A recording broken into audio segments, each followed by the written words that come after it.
আচ্ছা, তাহলে আয়সে কিভাবে রিস্ক অ্যাসেসমেন্ট করতে হয় এটা হচ্ছে এখানে আমরা আলোচনা করব। সো এখানে হচ্ছে আমাদের রিস্ক অ্যাসেসমেন্ট করতে গেলে আমরা যে রিস্ক অ্যাসেসমেন্ট আয়সে করি এটাকে বলে 5x5 matrix type risk assessment. কারণ এখানে আমাদের রিস্ক মানে কি, রিস্ক মানে হচ্ছে লাইকলিহুড গুণ হচ্ছে কনসিকুয়েন্স। মানে risk is the combination of likelihood and consequence of the hazardous event.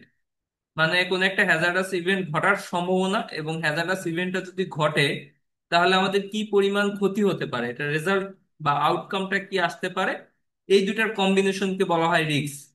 তা আমরা হচ্ছে রিস্ককে প্রকাশ করি যে risk is equal to likelihood মানে হ্যাজার্ডাস ইভেন্ট ঘটার সম্ভাবনা গুণ হচ্ছে যদি হ্যাজার্ডাস ইভেন্টটা ঘটে তাহলে আমাদের কি পরিমাণ ক্ষতি হবে মানে হচ্ছে কনসিকুয়েন্স, এই দুটার গুণফল। তাহলে আমরা রিস্ক ক্যালকুলেশনের ক্ষেত্রে এই যে লাইকলিহুড যেটা মানে সম্ভাবনা, এটাকে হচ্ছে আমরা 1 থেকে 5 পর্যন্ত এটার ভ্যালু দেই। আর কনসিকুয়েন্সের ক্ষেত্রে এরকম 1 থেকে 5 পর্যন্ত আমরা এটার ভ্যালু নির্ধারণ করি। এটা হচ্ছে আইওএস সিস্টেম। এই ধরনের রিস্ক অ্যাসেসমেন্টকে বলা হয় 5x5 matrix type risk assessment. তা সেই ক্ষেত্রে যদি কোনো একটা ক্ষেত্রে আমাদের আহ ওইখানে হ্যাজার্ডাস ইভেন্ট ঘটার সম্ভাবনা অনেক বেশি আমাদের মনে হয়, সেক্ষেত্রে আমরা লাইকলিহুডের ভ্যালু দেই 5। এরপর হচ্ছে 4 3 2 1, মানে যদি সম্ভাবনা একেবারেই কম মনে হয় সেক্ষেত্রে আমরা ভ্যালু দিব 1। যে এখানে রিস্ক বা হ্যাজার্ডাস ইভেন্ট ঘটার সম্ভাবনা একেবারেই কম তাহলে আমরা লাইকলিহুডের ভ্যালু দিব 1। আর যদি মডারেট সম্ভাবনা থাকে মাঝামাঝি তাহলে আমরা 3 দিতে পারি। তাহলে এইভাবে হচ্ছে আমরা লাইকলিহুডের একটা ভ্যালু আমরা আমাদের ওয়ার্ক প্লেসে যেই অ্যাক্টিভিটিস ঘটতেছে ওটা দেখে আমরা এটা আইডেন্টিফাই করার চেষ্টা করব যে এখানে লাইকলিহুডের ভ্যালু কেমন হতে পারে। তো এটা হচ্ছে আমাদের ওইভাবে আসলে ক্যালকুলেশন করে নেওয়ার দরকার নেই, এটা আমাদের আইডিয়া করে নিতে হবে যে আমরা এখানে লাইকলিহুডের ভ্যালু 5 দিব নাকি 1 দিব নাকি 3 দিব, এটা আমাদের আইডেন্টিফাই করতে হবে। আর কনসিকুয়েন্সের ক্ষেত্রে হচ্ছে যদি হ্যাজার্ডাস ইভেন্টটা ঘটে তাহলে আমাদের আউটকামটা কি হতে পারে। যদি আমাদের অ্যাক্টিভিটিস দেখে মনে হয় এখানে যদি হ্যাজার্ডাস ইভেন্ট ঘটে তাহলে এখানে মানুষ মারা যাওয়ার সম্ভাবনা আছে, বা এমন কিছু ঘটতে পারে একবারে ক্যাটাস্ট্রফিক ইভেন্ট, বা হচ্ছে আহ, এখানে মানুষজন হয়তো মারা যাচ্ছে না কিন্তু এমন কোনো ঘটনা ঘটছে যে সে সারা জীবনের জন্য পঙ্গু হয়ে যাচ্ছে, অচল হয়ে যাচ্ছে, এরকম সেভিয়ার কোন ইনজুরি যদি ঘটে সেক্ষেত্রে আমরা কনসিকুয়েন্সের ভ্যালু দিব 5।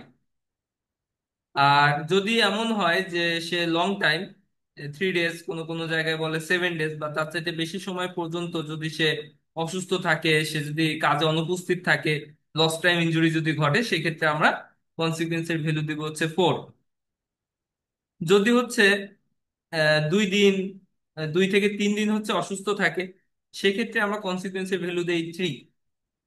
যে হয়তো সে লস টাইম ইনজুরিটা 2 দিন বা 3 দিন এমন যদি হয় সেক্ষেত্রে আমরা কনসিকুয়েন্সের ভ্যালু দিব হচ্ছে 3। আর যদি ফার্স্ট এড ইনজুরি হয় সেক্ষেত্রে আমরা কনসিকুয়েন্সের ভ্যালু দিব হচ্ছে 2। আর যদি হচ্ছে ইনসিগনিফিকেন্ট ইনজুরি হয়, ইনসিগনিফিকেন্ট কোনো সমস্যা হয় সেক্ষেত্রে আমরা কনসিকুয়েন্সের ভ্যালু দিব 1। এভাবে আমরা 1 থেকে 5 পর্যন্ত কনসিকুয়েন্সের ভ্যালু আনবো। আর এই দুইটার গুণ করলে যেটা হবে ওইটা হচ্ছে আমাদের রিস্কের ভ্যালু। তাহলে এখানে আমরা এক্সাম্পল হিসেবে যেটা দেখতে পাচ্ছি যে আমাদের হচ্ছে হ্যাজার্ডের টাইপ হচ্ছে ওয়ার্ক এট হাইট, মানে ফল। হ্যাজার্ডের ক্যাটাগরি হচ্ছে ফল, মানে এটা ওয়ার্ক এট হাইটে আমরা যখন কাজ করতে যাব তখন সেখানে ফল হতে পারে, ফলিং অবজেক্ট হতে পারে, স্লিপ ট্রিপ হতে পারে, এরকম বিভিন্ন ধরনের হ্যাজার্ড সেখানে থাকতে পারে। তাহলে এর ভিতরে আমরা যে হ্যাজার্ডটা এখানে কাউন্টিং করতেছি এটা হচ্ছে ফল, মানে কেউ পড়ে যেতে পারে উপর থেকে ওয়ার্ক এট হাইটে কাজ করার সময়। সেক্ষেত্রে এই হ্যাজার্ড দ্বারা কে ক্ষতিগ্রস্ত হতে পারে, হু মাইট বি হার্ম। তাহলে এখানে ক্ষতিগ্রস্ত হতে পারে ওয়ার্ক এট হাইট ওয়ার্কার, মানে যারা উপরে কাজ করতেছে তারা ক্ষতিগ্রস্ত হতে পারে। ফল দ্বারা কিন্তু নিচে যারা আছে তারা ক্ষতিগ্রস্ত হবে না। এই জিনিসগুলো খেয়াল করব। যেমন আমরা যদি এখানে হ্যাজার্ডটা নিতাম ফলিং অবজেক্ট, সেক্ষেত্রে কিন্তু উপরে যারা আছে তারা ক্ষতিগ্রস্ত হতো না, হতো হচ্ছে যারা নিচে আছে। কিন্তু আমরা এখানে হ্যাজার্ডটা নিচ্ছি হচ্ছে ফলকে, তাহলে ফল হলে হচ্ছে উপরে যারা আছে তারা ক্ষতিগ্রস্ত হবে। তাহলে সেক্ষেত্রে ওয়ার্ক এট হাইট ওয়ার্কার। তারপর how might people be harmed, মানে মানুষরা কিভাবে ক্ষতিগ্রস্ত হতে পারে, কি পরিমাণ ক্ষতি হতে পারে এটা আমাদের বের করতে হবে। তাহলে worker may fall from height and get serious head injury, leg injury, even death. মানে উপর থেকে যদি কেউ পড়ে যায় সেক্ষেত্রে তার হেড ইনজুরি হতে পারে, হাত পা ভাঙতে পারে, ইভেন মারা যেতে পারে। তাহলে এটা হচ্ছে আমাদের ওয়ার্ক প্লেসের উপর ডিপেন্ড করে। আমাদের ওয়ার্ক প্লেসটা দেখতে হবে যে তারা কোন এরিয়াতে কাজ করতেছে, কত বেশি হাইটে কাজ করতেছে। এটা আমাদের ইভালুয়েট করতে হবে, করলে তখন আমরা বুঝতে পারবো যে আমাদের কি পরিমাণ ক্ষতি হচ্ছে। তাহলে এটা আমরা বের করলাম। তারপর হচ্ছে এক্সিস্টিং কি কন্ট্রোল নেওয়া আছে। তাহলে এখানে আমরা দেখা গেল আমাদের যে এরিয়া, কাজের এরিয়া, ওখানে আমরা গিয়ে অ্যাসেসমেন্ট করে যেটা পেলাম যে ওখানে ফুল বডি হার্নেস দেওয়া আছে। ফুল বডি হার্নেস অলরেডি দেওয়া আছে উইথ শক অবজারভার, আর হচ্ছে সেফটি শু দেওয়া আছে, আর হচ্ছে হেলমেট দেওয়া আছে। হেলমেট উইথ চেন স্ট্রিপ, মানে চেন স্ট্রিপ লাগানো হেলমেট আমাদের এখানে অবশ্যই ব্যবহার করতে হবে। তাহলে এখানে আমাদের সেফটি শু আছে, হেলমেট আছে, আমাদের ফুল বডি হার্নেস আছে। তাহলে সেক্ষেত্রে আমাদের লাইভলিহুড কত হবে, যেহেতু ফুল বডি হার্নেস বা পিপি এখানে যে সামগ্রীগুলো আছে এগুলার কারণে কিন্তু ফল ঠেকানো যাবে না। মানে যে পড়ে যাওয়া সে ঠিকই পড়ে যাবে, পড়ে যাওয়া আটকানো যাবে না এগুলো দিয়ে। কিন্তু পড়ে গেলে কি হবে, ফুল বডি হার্নেস যেহেতু আছে সে ঝুলে থাকবে। পড়ে গেলে কি হবে, সে মাথায় হেলমেট পরা আছে, সে মাথায় আঘাত, হেড ইনজুরি হওয়ার একটা চান্স ছিল, হেড ইনজুরি হয়তো হবে না, কিন্তু পড়ে ঠিকই যাবে। তো যার কারণে আমাদের এই জিনিসগুলো দেওয়ার কারণে লাইভলিহুড কমবে না, লাইভলিহুড পাশে পাশই থাকবে। পড়ে যাওয়ার সম্ভাবনা আমরা এই আইটেমগুলোর কারণে কমাইতে পারবো না। কিন্তু পড়ে গেলে দেখা যায় মারা যেত, ইভেন ডেথ, মারা যেত, কিন্তু আমাদের ফুল বডি হার্নেস থাকার কারণে কি হবে, সে ঝুলে থাকবে।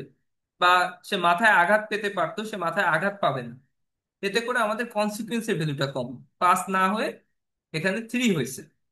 5 না হয়ে কত হচ্ছে, 3 হচ্ছে। 3টা কেন দিচ্ছি আমরা, 2 বা 4 কেন দিচ্ছি না, 3 কেন দিলাম?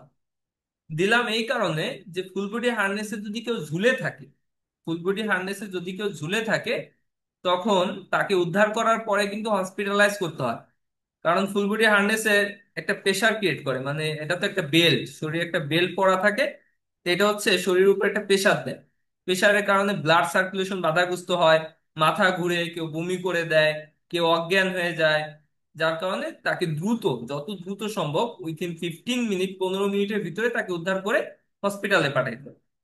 তাহলে সেক্ষেত্রে সে হসপিটালে চিকিৎসা নিবে, হয়তো 1 দিন বা 2 দিন তার হচ্ছে চিকিৎসা নেওয়া লাগবে। এতে করে একটা লস টাইম ইনজুরি হচ্ছে এখানে।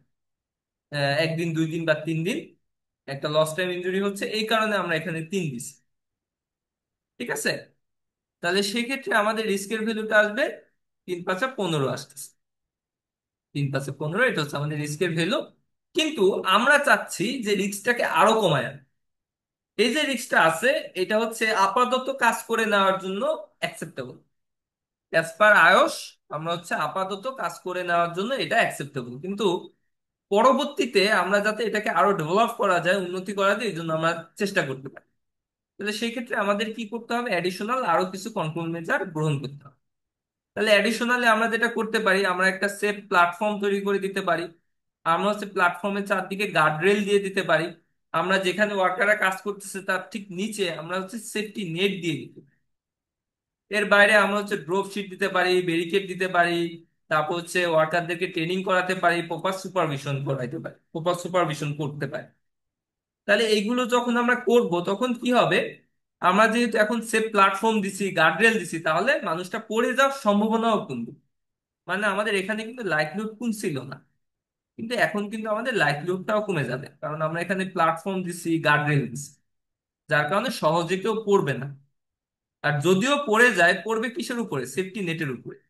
সেফটি নেটের উপরে পড়লে কি হবে, তার কিন্তু ওই যে ফুল বডি হার্নেস যে শরীরের উপরে প্রেসার দিত, ওই প্রেসারটা এখন পড়তেছে না। যার কারণে তার এই কনসিকুয়েন্সটাও এই ক্ষেত্রে কমবে। আমরা যদি এই সেফটি নেট না দিতাম তাহলে কিন্তু কনসিকুয়েন্স কমতো না, 3 থাকতো। কিন্তু যেহেতু আমরা সেফটি নেট দিছি, যার কারণে এখানে কনসিকুয়েন্সটাও কমে 2 হলো। 2 কেন হলো, দেখা যায় সেফটি নেটের উপর থেকে তাকে যখন উদ্ধার করা হবে তাকে জাস্ট ফার্স্ট এড দিলেই হয়তো ভয় পাবে, একটু হার্টবিট বেড়ে যাবে, তাকে হচ্ছে রেস্ট দিতে হবে, একটু ফার্স্ট এড দিতে হবে, শরীরে মাসাজ করতে হবে, তাহলে দেখা যায় সে সুস্থ হয়ে যাবে। এতে করে লস টাইম ইনজুরি হচ্ছে না। এই জন্য আমরা এখানে 2 দিলাম। তাহলে এখানে আমাদের রিস্কের ভ্যালু কত হচ্ছে, 2 × 2 = 4 হচ্ছে। আর আমরা যদি সেফটি নেট না দিতাম তাহলে কত হতো, এখানে 2 হতো, এখানে হচ্ছে 3 হতো, তাহলে সেক্ষেত্রে 6 হতো। তাহলে এইভাবে হচ্ছে আমাদের রিস্ক অ্যাসেসমেন্টটা করতে হবে। এখন এই যে কাজগুলো আমরা করলাম, এটা মনিটরিং করবে কে? বা আমরা এই যে অ্যাডিশনাল অ্যাড করলাম, এগুলো কে মনিটরিং করবে? সাপোজ আমাদের ওয়ার্ক প্লেসে এখানে সেফটি অফিসার এটা মনিটরিং। কোনো জায়গায় যদি সুপারভাইজার মনিটর করে তাহলে সুপারভাইজার দিব, কোনো জায়গায় যদি এক্সিকিউটিভ মনিটর করে তাহলে এক্সিকিউটিভ দিব, ম্যানেজার মনিটরিং করলে ম্যানেজার দিব।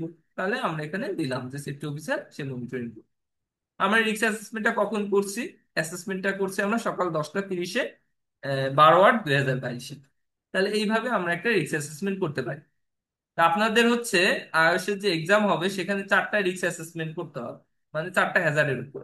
যেমন এখানে আমি এক্সাম্পল হিসেবে ফল দেখালাম, আপনারা ফলিং অবজেক্ট, স্লিপ ট্রিপ, তারপর হচ্ছে কেমিক্যাল হ্যাজার্ড, তারপর আর্গোনমিক হ্যাজার্ড, তারপর বিভিন্ন ধরনের মেকানিক্যাল হ্যাজার্ড, ইলেকট্রিক্যাল হ্যাজার্ড, এরকম অনেক টাইপের হ্যাজার্ড আছে। এরকম যে কোনো 4টা হ্যাজার্ডের উপরে আপনার রিস্ক অ্যাসেসমেন্ট করবে। 4টায় 40 মার্ক থাকে।